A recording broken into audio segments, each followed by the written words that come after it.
waa cunto kariso aad u jecel cuntada haddana 8 sano waxba ma cunin mana cabin maalin walba cunto ayay karisaa laakiin ma cunto maxaa yeelay tan waa cuntadeeda. Instead of eating food, I use this bag. waa kuma gabadhan maxaysan cunto u cunin sidees u nooshahay cunto la'aan ku soo dhawaada sheekada gabadhan oo dhammaystiran.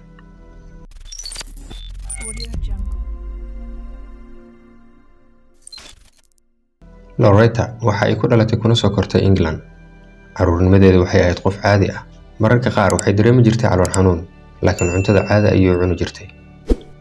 Waxay aad u jecleed cuntada iyadoo xitaa noqotay cunto kariso ilaa maalin ay arrintan ku dhacday.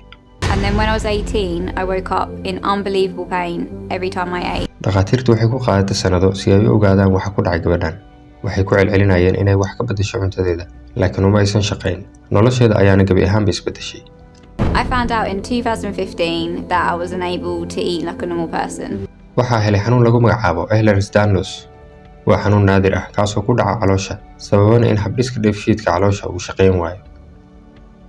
Caadi ahaan markaan cunto cunno oo ay caloosha tagto, cuntadaas waa la burburiyaa waxaana laga dhigaa dareere si dhiigga loo raaciyo, jirka oo dhanna loogu qaybiyo.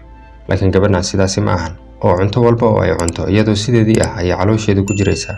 Xanuun daran ayayna dareentaa markay wax cunto. I cannot eat or drink anything. Cunto la'aan, cabitaan la'aan, xitaa biyaha caadiga ah. Sidee bay suuragal u tahay inay sii noolaato? Instead of eating food, I use this bag. This tube goes into my heart and the nutrients are fed into my bloodstream. Waxa ay maalin walba isticmaashaa bacdan mar walba oo ay baahi dareento. Waxayna ka kooban tahay bacda dhammaan waxyaabaha laga helo cuntada iyo cabitaanka sida proteinska, carbohydrateska, vitaminska, mineralska iyo wixii lamid ah. Inkasta oo aan xitaa loo ogolayn inay dhadhamiso cuntada, haddana taas kama aysan reebin inay joojiso cunto karinta. Just because I can't eat doesn't mean I can't cook. Hadda waan ogahay waxaad ku fikirayso sidee cunto u karin kartaa haddaysan dhadhamin karin cuntada. Hagaag, laba arrin ayaa ka caawisa arrintan. Waa tan koowaade, waxay isticmaashaa dareenkeeda urinta iyadoo awood u leh inay ogaato in cuntada bislaatay iyo in kale. Sidoo kale xubno ka mid ah qoyskeeda ayaa marmar ka caawiya oo u dhadhamiya cuntada. Loretta inkasta oo ay xaalad adag ku jirto, haddana nolosha kama aysan quusan. Waxayna ku taagan tahay riyadeeda oo marka si loo fiiriyo caqabad ku ah nolosheeda. waa inaysan caqabadaha nolosha inaga hor istaagin riyooyinkeena.